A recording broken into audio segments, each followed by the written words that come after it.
Welcome to the Maybe Not So Great Books channel, You Decide. This is lesson 4 of 14, Blame the System, Not the Person, from Basic Economics, Common Sense Guide to the Economy, 5th edition, by Thomas Sowell. It is fantastic to be back. And, looking at the notes for today, this one feels a little different. Different how? Well, usually when we crack open an economics book, especially one like Sowell's, we're kind of bracing ourselves for the technical stuff. Oh, yeah. The charts, the graphs. Exactly. Supply curves, interest rates, the velocity of money, all that. That heavy math-focused material, we usually have to put on our math hats, so to speak. All right.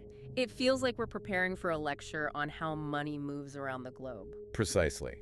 But today, as I was reading this lesson, it feels less like a math class and more like a psychology session. A psychology session, that's a good way to put it. Or maybe like a sociology seminar. Yeah, or even a philosophy discussion, really. I completely get that vibe. Because I had the exact same thought. We're not really talking about the money supply or stock markets or even inflation rates. Not directly, anyway. Yeah. We are talking about us.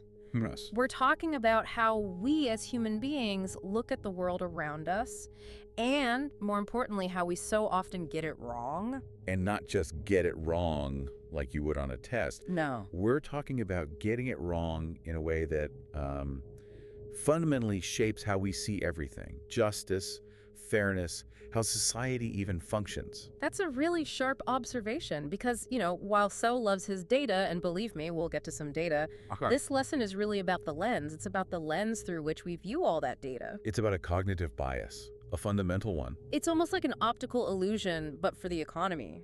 You see one thing, but the reality is something else entirely. That is a perfect way to put it. Yeah. Our whole mission today is to unlearn a habit that Sowell argues is, well, it's primitive. Primitive, that's a strong word. It is a strong word. Most people walking around today like to think of themselves as pretty sophisticated, We do. But think about how our brains are wired, just, for basic survival. When we see something happen, especially something bad, something dramatic. Like a sudden spike in gas prices. Right, or a shortage of baby formula or a recession. When that happens, our brain immediately, instinctively, asks a very specific kind of question. It doesn't ask what complex interaction of systemic variables caused this outcome. No, that takes way too much energy. It's too abstract. Instead, it asks, who did this? We look for a villain. We look for a who. We need a face. We want to find the person or the group of people whose intention caused our pain. We want someone to blame. But Sowell's point, and I think this might be the most important lesson for understanding the rest of his work. I agree. His point is that economics isn't usually about who. It's almost always about what. It's about systems, not villains. And to make that point, he uses this just brilliant analogy right at the beginning of the lesson. The one about the weather. Yes. He compares us to ancient peoples trying to explain a thunderstorm. It's the perfect visualization for this whole concept. Okay, so walk us through it. All right, so imagine you are an ancient person, part of a small primitive tribe. You have zero concept of meteorology. No barometer, no satellites, no grasp of thermodynamics. You don't have the Weather Channel app on your phone. Exactly, nothing. And then one day, this massive thunderstorm just rolls in. The sky goes black. Lightning is splitting trees in half. The wind is howling. The river starts flooding your camp. It's terrifying. It's terrifying. And it feels personal. It feels like an attack. Right. So how do you explain that? You don't know about cold fronts hitting warm fronts. You don't understand atmospheric pressure. So what's the only explanation that makes any sense to your mind? Someone must be angry. Yes. The gods are angry at us? Or maybe a powerful spirit is punishing us for something we did. Precisely. You attribute the storm to intent. You personalize this massive impersonal event. You assume that because the result was so dramatic and violent, there must be a dramatic and violent will behind it. Somebody wanted this storm to happen to us. And today, we look back on that, we say, well, that's just superstition. It's quaint. We know better now. We know a storm is just a system doing what systems do. Right. Atmospheric pressure doesn't hate you. No, it doesn't even know you exist. It's just physics. It's impersonal. So we've moved on from that. We've matured, yes. Yes. When it comes to meteorology, we accept systemic causation. We understand it's about systems. But Sowell's big argument here is that when it comes to economics, we are still largely in that primitive stage. We're still looking for the angry gods. We're still looking for the angry gods. That is That's a pretty humbling thought. So when we see, say, high prices for groceries, we don't look at the atmospheric pressure of the market, supply, demand, shipping costs. No. We just shout, greed! We blame the greedy CEOs or the exploiters. It's the exact same cognitive error. We assume a bad outcome must be the result of a bad person with a bad plan. We substitute a moral judgment for a causal analysis. That's it right there. And today we are going to dive deep into why that thinking isn't just wrong, it can actually be dangerous. Very dangerous. We're going to look at a Soviet factory manager who let brand new mining equipment just sit and rot. We're going to ask why prices are so often higher in poor neighborhoods. And we're going to show why your gut instinct about greed is often mathematically impossible. It's all about making that mental shift from intentional causation, the idea that somebody planned this, to systemic causation. Which is the idea that this is the result of millions of interactions that no one person, no single entity could ever control. It's a heavy concept, I'll admit. But once you see it, you start seeing it everywhere. You really can't unsee it. It completely changes how you read the news. The next time you hear someone explain an economic outcome by saying one word, greed, ask them, were sellers less greedy when the prices were lower? And that's it. That's the question. That is the question that just sort of, it breaks the spell. It really does. It just stops you dead in your tracks, doesn't it? It does, because if you really believe that high prices are caused by greed, if that's the primary variable that changed, then you have to logically explain low prices. Right. What caused those? A sudden wave of benevolence, Yeah. a lack of greed. Altruism. Mm-hmm. Did the oil company CEOs just wake up one morning in, say, 2015 when gas prices fell and decide, you know what, we're just not that into money anymore? Huh. Yeah. Did they have some kind of spiritual awakening and give up on profits? Of course not. It's absurd when you say it out loud. The answer is obviously no. No. The sellers, the companies, they're trying to make as much money as they possibly can in both situations. They're greed, if you want to use that word. Or just self-interest. Right, let's call it self-interest. That self-interest is a constant. It's like gravity. It's always there. It's always on. It's always pulling. That's a great comparison. Gravity's always pulling down on an airplane. Exactly. But sometimes the airplane flies up, and sometimes, tragically, it crashes down. Now, if gravity is constant in both cases, you can't just point to the crash and say gravity caused it. Because gravity was there when it was flying perfectly fine, too. Exactly. So that can't be the explanation for the change. You have to look at what changed. Did an engine fail? Did the wings ice over? Did it run out of fuel? You have to look at the system, not the constant force acting on it. Precisely. And in economics, if the outcome changes, if prices go up or down, you can't explain that variable change with a constant, like human greed. You have to find what else changed in the system. So let's get into the real meat of this. We need to clearly define this core concept, this idea of systemic versus intentional causation. Because I think we all get intentional causation. It's intuitive. It's very intuitive. Intentional causation is simple. It's when result X happens because person Y wanted it to happen and took action. I'm picking up this cup of coffee because I intend to drink it. The cause is my will. I'm the who. Okay, easy enough. But systemic causation is, well, it's weirder. It's when a result emerges from the interactions of many, many people, none of whom actually intended for that specific result to happen. And Sowell uses a quote to describe this from a very surprising source. A very surprising source. He quotes Friedrich Engels, who was, Karl Marx's collaborator. It's pretty ironic that he's using Engels to prove a point about how markets work. It is, but Engels was a brilliant observer of systems. You can't deny that. Yeah. And Engels wrote this incredible line. He said, "What each individual wills is obstructed by everyone else, and what emerges is something that no one willed." Something that no one willed. That's the key phrase right there. That is the heart of it. Most economic outcomes, good or bad, are things that no one wanted. When a recession hits, it's not because a group of people sat in a dark, smoky room and said, let's plan a recession. Right, and inflation isn't usually because one guy pulled a lever marked, make everything more expensive. No, it's an emergent property of the system. It's the outcome of millions of individual decisions colliding. But our brains just hate that explanation. We hate emergent properties. It's not satisfying. We want a face.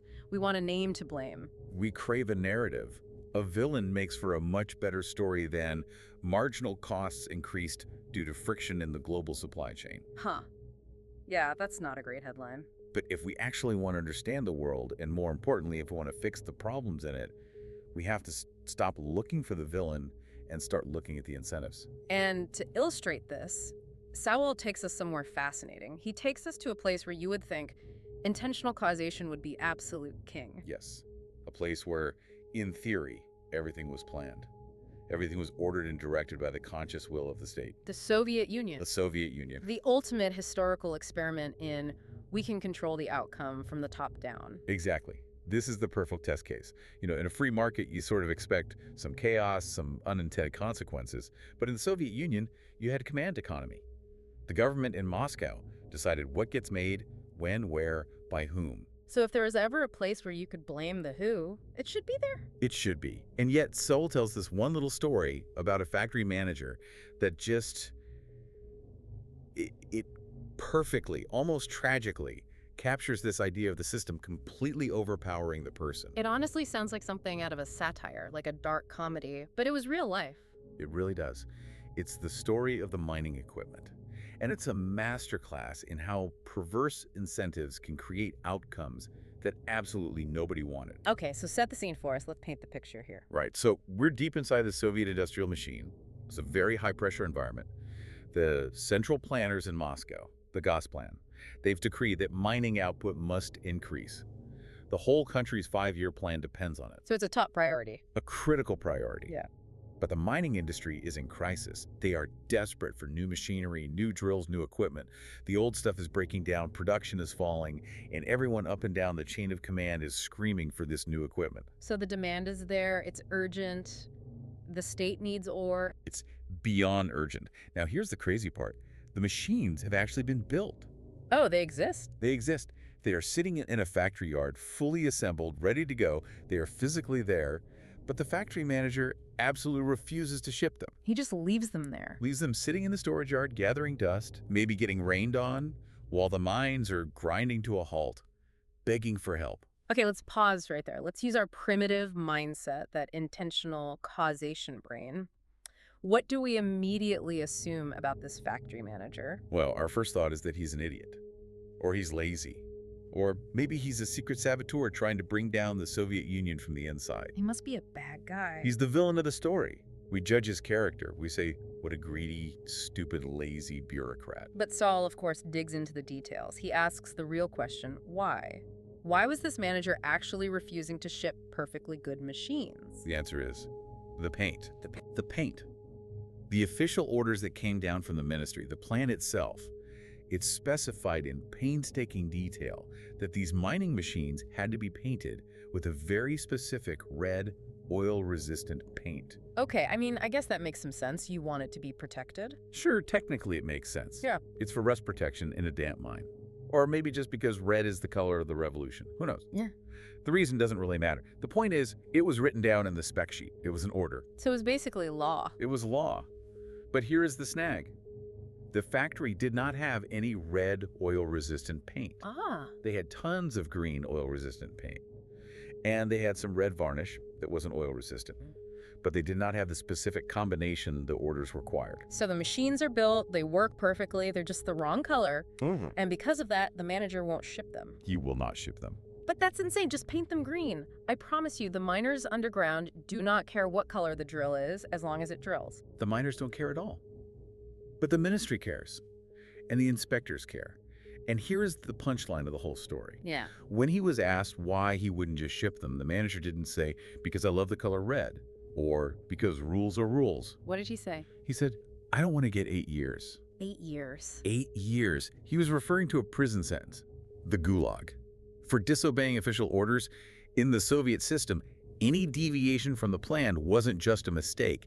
It could be prosecuted as sabotage, as a crime against the state. Wow. Okay, let's unpack the incentives here because this is the whole lesson in a nutshell. Is. If he ships the machines with green paint, what happens? The mines get their equipment, the Soviet economy benefits, the workers get paid, the country meets its quota, but he personally risks going to prison for a very long time for violating the spec sheet. The benefit to society is huge, but the potential personal cost to him is catastrophic. Okay. And what happens if he does nothing? If he just lets the machines sit there and rot while the mines fail? He's safe. He's safe. He is technically following the rules. The order cannot be completed as specified because of a supply shortage, which isn't his fault. So he waits for the correct paint. He is protecting himself. He's acting in his own self-interest. The story gets even more absurd, though, because he does try to solve the problem, right? He's not actively trying to ruin things. No, he's not a monster. He's a guy trying to do his job without getting sent to Siberia. So he contacts a superior official. He goes up the chain of command and basically asks for permission. Hey, comrade, we have green paint. Can I please just use the green paint? A completely reasonable request. Can I use the green paint so our country's entire mining industry doesn't collapse? And what does the superior official say? He says, well, I don't want to get 8 years either. Oh no, it's contagious. The fear is contagious. It cascades all the way up the bureaucracy. That superior has to send a cable to the ministry in Moscow to get permission, to give permission. And while all these cables are flying back and forth, or more likely sitting in some apparatchiks inbox or getting lost on a desk somewhere, The machines sit idle. The mines produce less ore, which means the steel mills get less ore, which means the tractor factories get less steel. The entire economy slows down, all because of the color of paint. and if you're just an ordinary citizen watching this unfold, it looks like catastrophic failure. It looks like incompetence on a grand scale. You'd look at that factory manager and just scream, what are you doing? Do your job. Stop being so stupid. But from the inside, from his perspective, he was acting completely rationally. That's the word. That is the key word, isn't it? Rationally. Sowell hammers this point home. The manager wasn't stupid. He wasn't evil. He was responding rationally to the incentives of the system he was in. And in that system, the penalty for innovation or deviation was severe prison. But the penalty for inaction, for following the rules to the letter even when it leads to waste, was basically zero. So the villain isn't the manager. No. The villain is the structure, the system itself. Exactly. And this is that systemic causation aha moment. Think about it.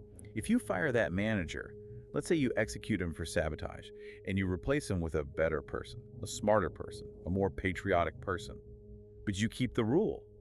You keep that threat of 8 years in prison for using the wrong paint. What happens? The new guy does the exact same thing. Of course he does. He has to. He doesn't want to go to the gulag either. Right. So you can't change the outcome by changing the person if you don't change the incentives. That is such a powerful, powerful takeaway. And that is why the lesson is called blame the system. The outcome, all that waste was systemic. It wasn't the manager's intention to hurt the mines.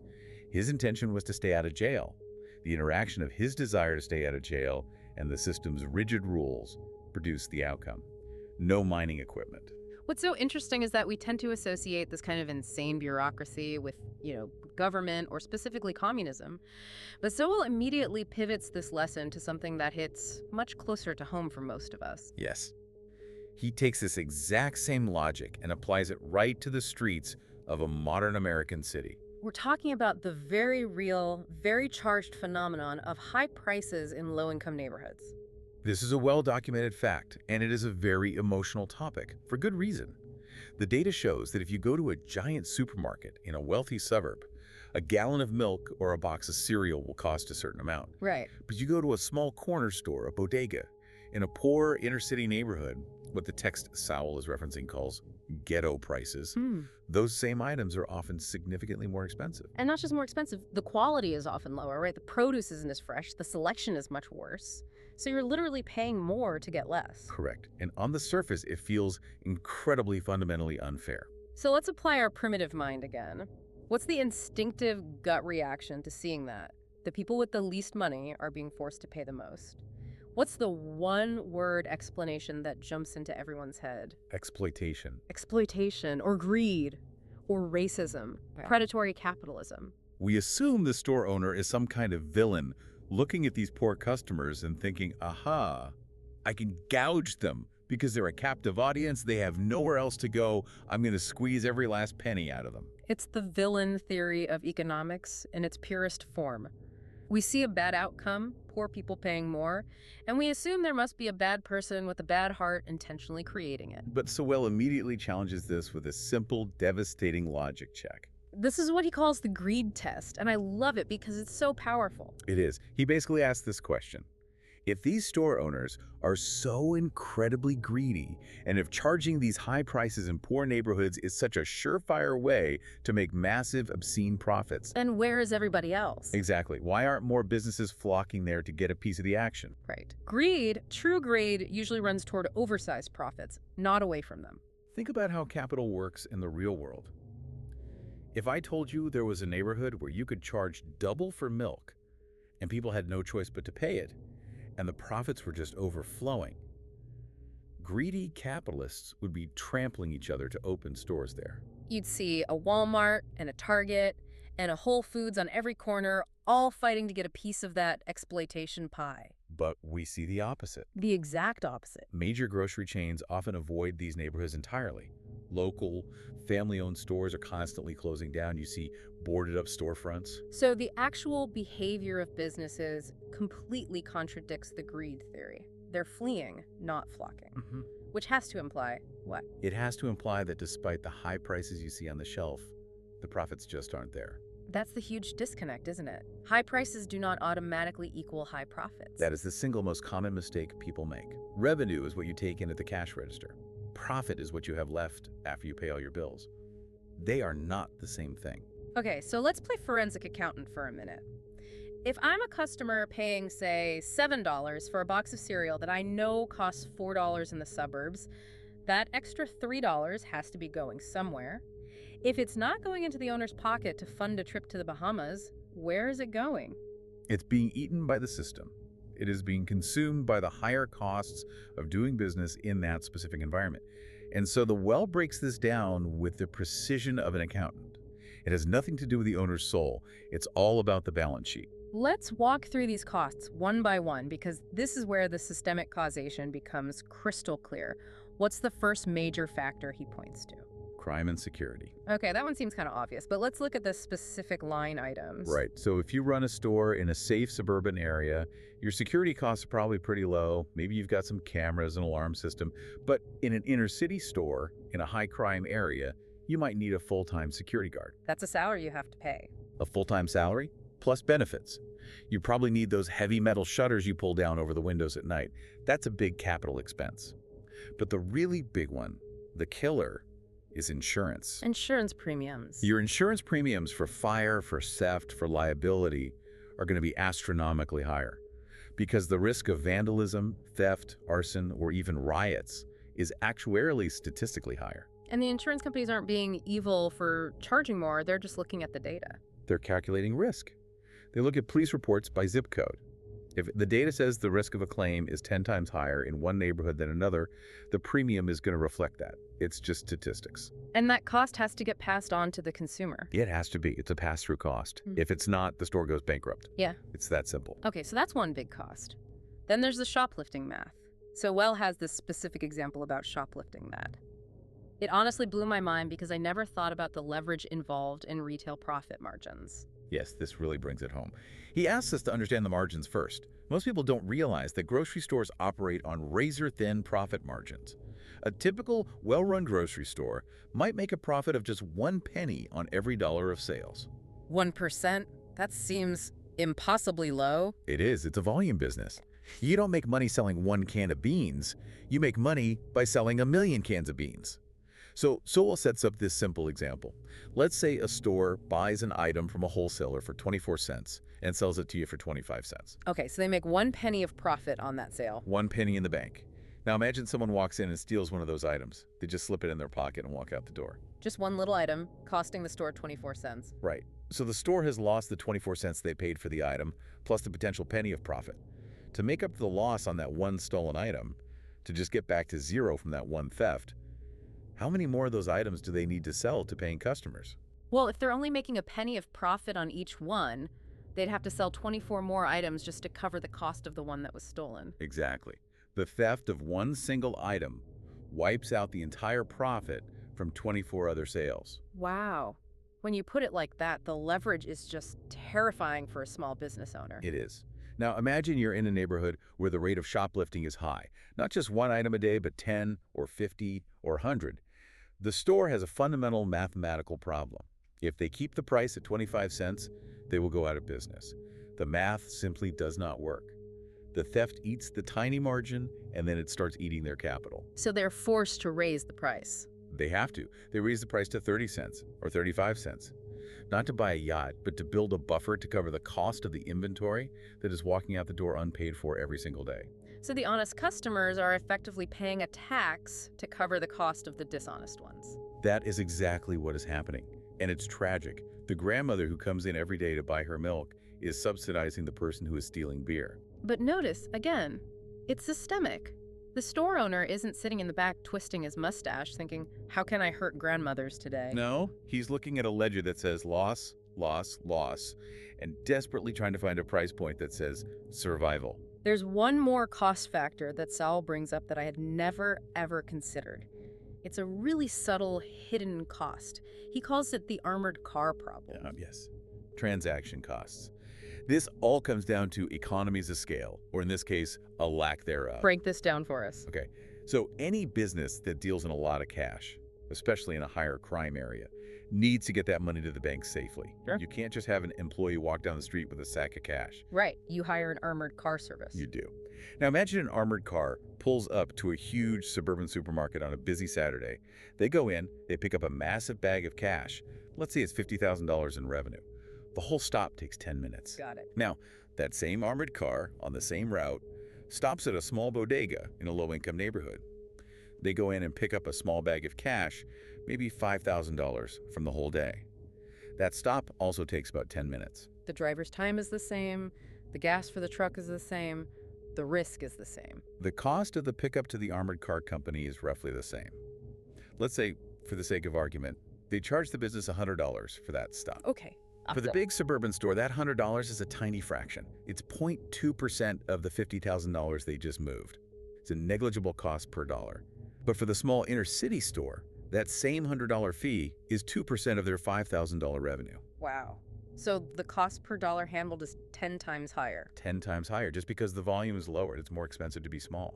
And low-income neighborhoods often have these smaller stores because, land is scarce or zoning is tight or the big chains just don't want to build there because of the other risks we talked about. Exactly. So the residents are served by small mom-and-pop stores, which by their very nature lack economies of scale. And this applies to everything. Like deliveries from suppliers, right? Perfect example. If a Coca-Cola truck can stop and drop off 500 cases of soda at one suburban Walmart, the shipping cost per case is tiny. If that same truck has to navigate a narrow city street, double park, and then haul 10 cases into a tiny corner store, the shipping cost per case skyrockets. So when you stack all of this up, the higher insurance, the security guards, the shoplifting losses, the lack of volume efficiency in banking and deliveries, the price on the shelf has to be higher. It has to be. Sowell calls these systemic realities. They are not intentional decisions by one person to be mean or greedy. They are the logical consequence of the environment. So it's not greed, it's math. It is just math, and that's the verdict of this whole segment. If you blame the person, if you point your finger and yell, greedy owner, you're missing the entire mechanical reality of what is happening. You're watching a morality play that you've invented in your head, but the reality is just a math problem on a ledger. And this leads us perfectly into the next critical question, which is, so what? Why does it even matter? If I'm paying high prices, I'm mad either way. Why does it matter if I blame the person or the system? Why does the diagnosis matter so much? It matters because if you get the diagnosis wrong, you will get the cure wrong. And in economics, a wrong cure doesn't just fail to solve the problem, it very often makes the problem catastrophically worse. It can kill the patient. Okay, let's play that out. Let's say we see the high prices in the poor neighborhood and we make the wrong diagnosis. We say the cause is greed. What's the cure for greed? Well, the cure for greed is usually some form of force. We demand price controls, politicians pass laws, anti-gouging measures that put a legal cap on how much the store can charge. Or the community organizes a boycott. Or in the worst cases in history, riots break out and people attack the stores because they're seen as parasites. We attack the villain. We use social pressure or government power to force them to lower their prices. But remember our math problem. We already established that their profit margins are probably razor thin, or maybe even non-existent, because of all those high systemic costs. So if you force them to lower their prices below that survival line, they start operating at a loss. Every time they open their doors in the morning, they're losing money. And you can't operate at a loss forever. No business on earth can. So what happens? The store closes, the owner gives up, sells the building, and leaves. Or the big chain decides, you know what, it's not worth the PR headache and the financial losses, and they pull out of the neighborhood completely. And now what's the situation for the residents? Now the residents of that neighborhood have no store at all. We went from expensive milk to no milk. Exactly. Oh. You've just created what's known as a food desert. Now that elderly resident, who was understandably complaining about the high prices, has to pay bus fare and spend an hour of her time traveling to get to a different neighborhood to do her shopping. Which, when you add up the cost of the bus fare and the value of her time, probably ends up costing her more than the higher prices did in the first place. Almost certainly. By trying to crush the greed, we accidentally destroyed the supply. We made the poverty and the hardship worse. We tried to help, but because we ignored the systemic cause, we ended up hurting the very people we claimed we wanted to protect. And Sowell points out this isn't just about groceries. The same exact dynamic happens with banking, right? Yes, it's the same pattern. People look at legal lenders in poor neighborhoods, and they see high interest rates on small loans, and they yell, exploitation. How can you charge these poor people 15% on a loan when rich people get loans for 5%? So the politicians step in to be the hero. They step in and pass what are called usury laws. They say it is now illegal to charge more than 10% interest in this state. Which sounds noble. It sounds like you're protecting the little guy from predatory lenders. It sounds great in a press release, but the actual costs of making those loans in those neighborhoods, the higher risk of default, the high administrative costs on very small loans, are often higher than 10%. If the real cost of the loan to the bank is, say, equivalent to 15%, but the government says you can only charge 10%. The bank loses money on every single loan they make, so they stop making them. They just stop. They close the branch, they pull out of that market entirely, and who rushes in to fill that vacuum? The people who don't follow the laws. The loan sharks, the illegal lenders, Yeah. often tied to organized crime. And do you think they charge the government capped 10% rate? No. They're going to charge 100%, 200%, whatever they can get. And unlike the bank, if you're late on a payment, they don't just send you a letter. No. They send someone to break your legs. So once again, the cure for the supposed greed of the banks ended up throwing the most vulnerable residents to the wolves. It's just tragic. It's a tragedy of good intentions. It is. And that is why Sowell so often brings up that core medical principle, first, do no harm. You cannot possibly follow that principle in public policy if you don't understand systemic causation. If you treat a broken leg like it's a headache, you are going to hurt the patient. And if you treat high costs like they're greed, you are going to hurt the poor.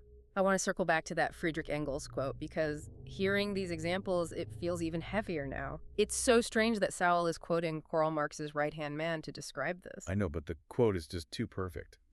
Engels captures this market dynamic so well. He wrote, "What each individual wills is obstructed by everyone else, and what emerges is something that no one willed." Something that no one will. That's the part that sticks with me. Let's look at the grocery store scenario again. Yeah. Through that quote. The store owner, what did he will? He didn't will high prices. He wants low prices to attract more customers and compete. And the local residents, what did they will? They didn't will high prices. They wanted affordable food. And the criminals, they didn't will high prices either. They just wanted to steal stuff. So nobody wanted this outcome. Nobody wanted it. But the interaction, the obstruction of everyone's individual will by the reality of crime and insurance rates and low volume, it created this emergent outcome. The $7 box of cereal. It's like a ghost in the machine. A result that nobody planned, nobody wanted, but that everybody's actions, when combined, created together. That is deep economics. That's when you move beyond this childish idea that someone is always in control. The truth is, often no one is in control. The system is just the outcome of all these forces colliding. It's like a traffic jam. Oh, that's a good one. Nobody wants a traffic jam. Everyone on the road wants to get home fast. But the interaction of all those individual desires on a limited amount of red space creates a total standstill. Yeah. Something nobody willed. Now, I can hear a listener, maybe the skeptic in the back of the room pushing back on this. They're probably thinking, okay, I get it, but come on. Are you saying no one is ever greedy? Are you saying fraud doesn't exist? Are there no bad guys anywhere? And that is a completely fair question. And Sowell addresses this directly in what he calls Debate 9 in the source material. He is not saying that bad intentions don't exist. He's not an idealist. He's not saying fraud doesn't happen. Of course it does. Right. Enron was real. Bernie Madoff was real. People steal and cheat. Absolutely.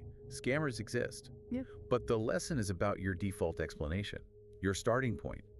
When you see a broad economic trend like prices being higher across an entire category of neighborhoods or an entire industry facing the same problem, You shouldn't jump to villain as the first or most likely explanation. Because it's just really unlikely that thousands of independent store owners all across the country secretly got together and decided to be evil at the exact same time in the exact same way. Precisely. A conspiracy that big requires coordination. Systemic causation just requires that people respond to similar incentives. It's far, far more likely that thousands of different people are all reacting independently to the same high-cost pressures than that they're all part of some secret plot to exploit the poor. Sowell also has some harsh words about what he calls intellectual laziness here, which I'll admit stings a little bit, but he's got a point. It does sting. He has this one line, he says, "Seldom do people think things through foolishly. More often, they do not bother to think things through at all." Ouch. It's an ouch moment, but think about it. Blaming greed is easy. It requires zero research, zero data, zero thought. It's also emotionally satisfying. It gives you a target. You can yell at a target. You can protest a target. It makes you feel righteous, like you're doing something. Versus, trying to understand insurance tables and supply chain logistics. Right. Who wants to do that? Trying to understand actuarial risk tables and economies of scale and friction in the supply chain, that is boring. It's dry. It's hard intellectual work. And it doesn't give you a villain to hate. It just gives you a complex math problem to solve. And we, as humans, will almost always prefer the simple morality play over the complex math problem. We do. But the solution, the real solution that might actually help people, lives inside that complex math problem. It's really a call to intellectual maturity, isn't it? It is. Let's go all the way back to the thunderstorm analogy. The angry gods. Right. We look back at ancient people who would, sacrifice a goat to try and stop the rain, and we kind of chuckle. We think, oh, how primitive. They really thought an angry god was causing that. But are we really any different when it comes to the economy? That's the question Sowell forces us to ask. Will future generations look back at us, the people of the 21st century, and laugh? Will they read our old news articles and say, can you believe these people? They thought inflation was caused by greedy corporations. They thought shortages were caused by mean factory owners. They were running around looking for witches to burn instead of just looking at the money supply and the incentive structures. That is a very humbling thought, that in this one area, we are still the primitives. We are, as long as we keep falling for that same basic error, the intentional fallacy. So let's wrap all this up and really try to crystallize the main takeaways. This one lesson: blame the system, not the person. It feels like it fundamentally changes the way you have to see the world. It absolutely does. It shifts you from being a spectator watching a drama with heroes and villains to being a mechanic looking at an engine, trying to figure out how the parts actually fit together. We had 3 big examples today that drove this home. Let's recap them real quick. First, the Soviet manager. He wasn't stupid and he wasn't evil. He was terrified of prison. The rigidity of the system forced him to waste resources to protect himself. That was a case of rational behavior inside an irrational system. Second, the inner city store owner. He isn't necessarily greedy. He's more likely drowning in systemic costs, crime, insurance, low volume. The high prices on the shelf are a reflection of that reality, not a reflection of his malice. It's math, not morality. And third, and maybe most importantly, the danger of misdiagnosis. If you blame the person, you try to punish the person, and if you punish the person for systemic problems they don't control, they leave, and you end up with nothing at all. Bad diagnosis leads to a cure that is often worse than the disease. I'd like to leave our listener with one final thought to chew on from all this, something a little provocative. I would say this. Think about the word incentive. We use it all the time. We talk about it like it's a business school buzzword. But what Sowell is basically arguing is that incentives are the gravity of human society. He wrote, "Incentives matter because most people will usually do more for their own benefit than for the benefit of others." Which, on its own, sounds pretty cynical. It does sound cynical, but he immediately follows it up with the most important part of the sentence. Incentives link the two. What does he mean by that? Incentives link the two. He means that if you want someone to do something good for you, like bake you fresh bread or build you a safe house or sell you affordable milk, you have to make it in their self-interest to do so. A good system aligns their selfishness with your needs. When we just stand there and blame greed, we're basically just yelling at people for acting in their own interest. And yelling at people never works. No, it just makes them defensive or drives them away. But if you focus on the system, if you can lower the crime rate so the store owner pays less for insurance, if you can fix the zoning laws so they can build a bigger, more efficient store, if you fix the paint requirements so the factory manager can ship the drills, you change the incentive. And then all of a sudden, that selfish person starts doing exactly what you wanted them to do all along. So don't yell at the player, fix the game. That is the entire lesson. Exactly. I love that. It's actually really empowering. It means we aren't just at the mercy of villains we can't control. We're just dealing with a machine that might need a little bit of tuning. And that, I think, is the optimistic view of economics. That was lesson 4 of 14 on Basic Economics, a common sense guide to the economy, 5th edition. Subscribe for the full series. If you haven't seen our debate overview of the whole book, check that out, link in the description. Thanks for being here. See you next time.